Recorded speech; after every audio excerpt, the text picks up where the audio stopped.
أعوذ بالله من الشيطان الرجيم. بسم الله الرحمن الرحيم. والتين والزيتون وطور سينين وهذا البلد الأمين.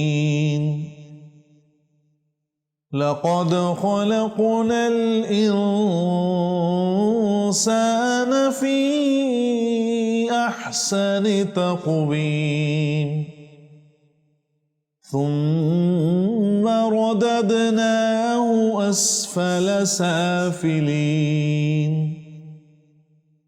إلا الذين آمنوا وعملوا الصالحات فلهم أجر غير ممنون. فما يكذبك بعد بالدين؟ أليس الله بأحكم الحاكمين؟ صدق الله العظيم.